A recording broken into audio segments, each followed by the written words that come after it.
ये मुद्दा वो है नहीं जो लग रहा है देखने में। ये मुद्दा वो है कि हिंदुस्तान को दारुल इस्लाम बनाने की फिलॉसफी उस समय निकली। मैं आपको बताता हूं कि जिन्ना और माउंटबेटन के बीच में क्या कम्युनिकेशन हुआ। जब आप ट्रांसफर ऑफ पावर का डॉक्यूमेंट पढ़ेंगे ना, तो उस ट्रांसफर ऑफ पावर के डॉक्यूमेंट में जिन्ना और माउंटबेटन का कम्युनिकेशन है। जिन्ना कह रहा है कि हिंदुस्तान मुसलमानों से तुमने अंग्रेजों ने लिया था और मुसलमानों को वापस क्यों नहीं करोगे। मुसलमानों से वापस लिया था, मुसलमानों को वापस क्यों नहीं करोगे, ये जिन्ना की पॉलिसी है। इसलिए हमको यहाँ का राष्ट्राध्यक्ष घोषित किया जाए। लेकिन उस समय ये संभव नहीं था क्योंकि आंदोलन में तो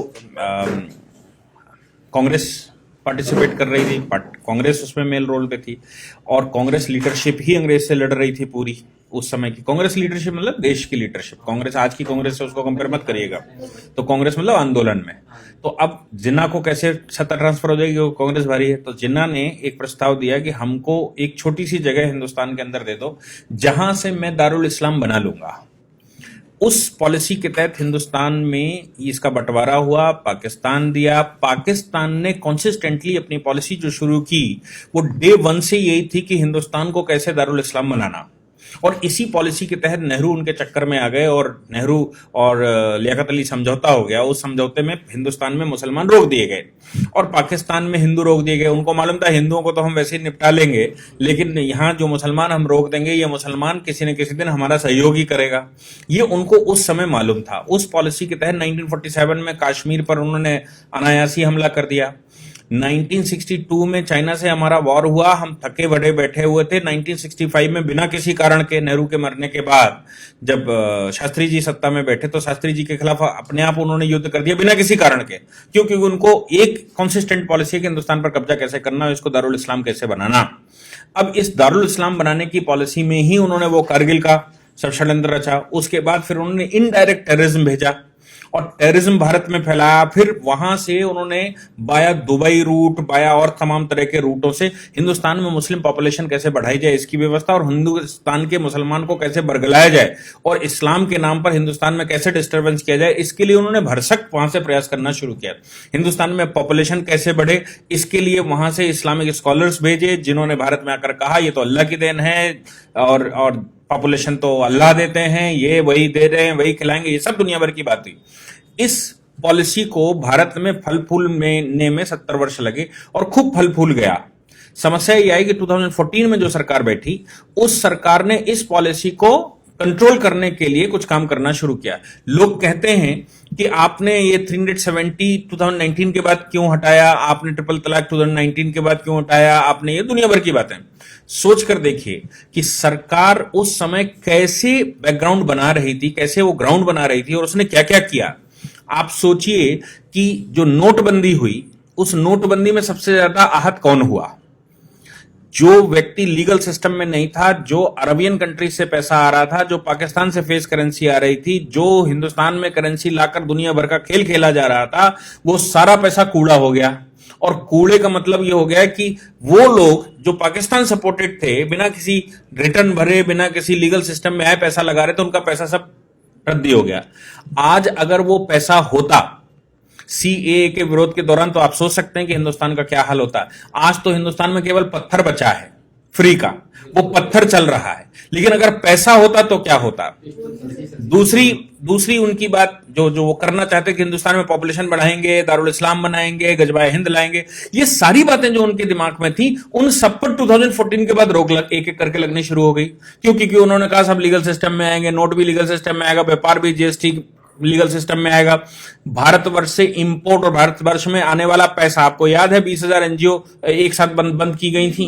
फिर उसके बाद लगातार भारत में जितनी एनजीओ इस तरह के काम करती थी सब पर बैन लगा दिया ताकि विदेशी पैसा ना आए। तो ये पॉलिसी 1947 से जो अडॉप्ट की गई, वो पॉलिसी भारत में फल फूल रही थी। 2014 की सरकार के बाद उसने इन पर सब पर धीरे धीरे एक एक करके बैन लगाना शुरू कर दिया और नतीजा ये निकला कि अब जो दारुल इस्लाम दिमाग में चढ़ा था ना कि इसको दारुल इस्लाम बनाना है, वो तो अब इंप्लीमेंट ही नहीं हो सकता। क्यों? क्योंकि फाइनल स्टेज पर उन्होंने ये और कह दिया कि हम हिंदुस्तान में एनपीआर एक पॉपुलेशन रजिस्टर बनाएंगे, सबका डेटा मेंटेन करेंगे।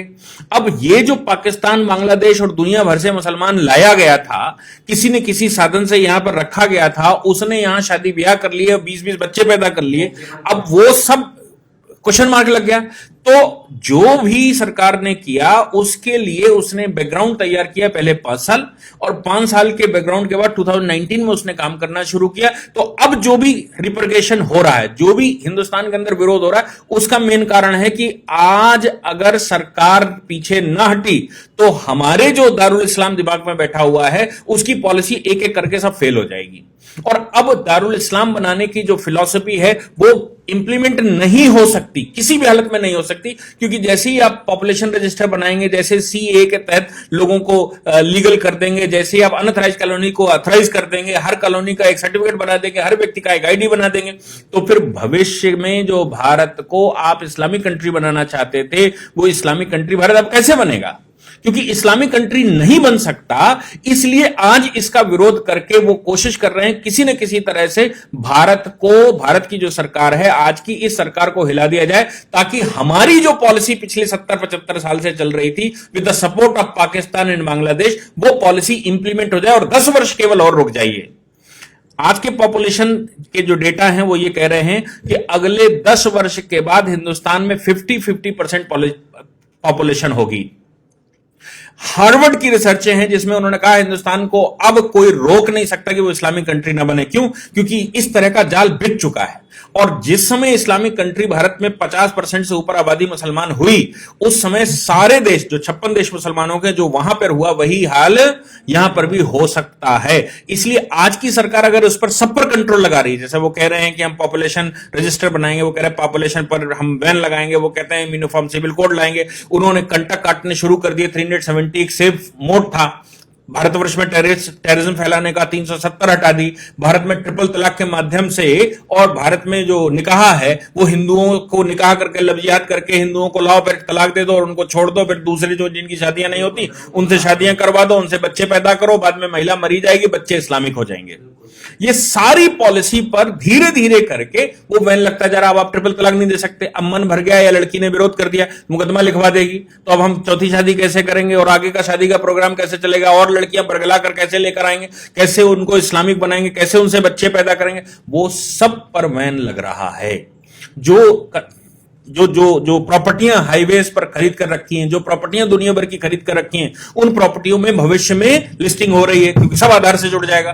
तो आपको यह बताना पड़ेगा आप प्रॉपर्टी कहां से लाए, आप तो पंचर की दुकान खोले हुए थे, आपके पास ये 5 बीघे का हाईवे के किनारे कैसे आ गया? ये पॉलिसी, इसी को ध्यान में रखते हुए वो असम का जो वो कह रहा था ना शरुल इमाम, कि असम की नेक हमने पूरी घर कवर कर रखी है, दोनों तरफ हम लोग हैं और वहां से फौज आएगी तो हम उनको जाने नहीं देंगे। इस पॉलिसी के तहत ही हिंदुस्तान के सारे हाईवेज पर मोस्टली 70% मुसलमानों ने परचेज करके रखा है with the support of the Pakistan और by the route of Arabian countries. और अब उन पर क्वेश्चन मार्क लगने वाला है। तो आप जो 70 साल से बनाए बैठे थे कि हमें इसको मुस्लिम शासन लाना है, हमें यहां इस्लामिक शासन लाना है, वो धीरे धीरे करके मिथक टूटेगा तो विरोध होना स्वाभाविक है। इसलिए आज की सरकार का विरोध इस बात का नहीं, क्योंकि सीएए में तो कुछ ऐसा है ही नहीं ना जो विरोध करने लायक हो। विरोध सिर्फ इस बात का है कि आप जो करने वाले हैं, भविष्य में जो कर सकते हैं, उसका जो आपने प्लेटफॉर्म बनाकर रखा है, उस प्लेटफॉर्म को ही हम चरमरा देंगे। और जिस दिन वो प्लेटफॉर्म गिर जाएगा उस दिन हिंदुस्तान को दारुल इस्लाम बनाने से कोई रोक नहीं पाएगा। बाकी पॉपुलेशन थोड़ी सी बचेगी, जैसे पाकिस्तान में 23% बचे थे, कहीं 27% बचे थे, बाकी वो सब खत्म हो गए ना धीरे धीरे करके। हिंदुस्तान में भी 50% से ऊपर पॉपुलेशन होगी तो धीरे धीरे वो मार देंगे। जैसे कश्मीर में उन्होंने 1989 में किया था कि कश्मीरी पंडितों को पहले समझ नहीं आया, लेकिन जिस समय उनकी पॉपुलेशन बढ़ गई उसने मारपीट के बराबर कर दिया और कश्मीर घाटी खाली करवा दी। हिंदुस्तान भी ऐसी ही पॉलिसी के तहत करने की तैयारी है। बंगाल आप आज का देख लीजिए, बंगाल में प्लेटफॉर्म पर लोग बैठे हुए हैं, ट्रेनें नहीं चलने दे रहे। असम की हालत कुछ जगहों की देख लीजिए, जम्मू कश्मीर हम पहले से देख चुके हैं, केरला की हालत देख लीजिए, दिल्ली की हालत देख लीजिए कि दिल्ली में कोई काम नहीं होने दे रहे, पुलिस की गाड़ियां नहीं निकलने दे रहे, सामान्य आदमी का जन सैलाब नहीं निकलने दे रहे, सामान्य गतिविधियां नहीं होने दे रहे। ये पॉलिसी के तहत हो रहा था। इसको बस इतना हो गया कि सरकार देर से आई, लेकिन सरकार ने पहले बेस बनाकर इस तिलिस्म को तोड़ना शुरू किया। अब तोड़ना शुरू किया तो आगे भविष्य का भारत कैसा होगा यह दिख रहा है। और अगर भविष्य का भारत आज न बना इस सरकार के द्वारा तो हिंदुस्तान समाप्त हो चुका है। जिन्ना की पॉलिसी जिसके तहत उसने पाकिस्तान लिया था और जो उसने कहा था कि एक छोटे से कुनबे को कोने को लेकर हम हिंदुस्तान को पाकिस्तान बना लेंगे, हिंदुस्तान पर शासन ले आएंगे, वो हो चरितार्थ होता दिखाई दे रहा है। अगर आज सरकार को सपोर्ट ना हुआ और आज सरकार ने काम किया, आज अगर रिटेलिएशन ना हुआ, चाहे उसके लिए सरकार को गोलियां चलानी पड़े, चाहे सरकार को कोई एक्टिविटी करनी पड़े, कोई स्टेज आनी पड़े, सीरिया में जैसे आज हो रहा है, करना पड़ा ना, बाद में बम फोड़ने पड़ते हैं ना, बाद में मिसाइलें चलानी पड़ती है ना, तो क्यों नहीं आज चलाते?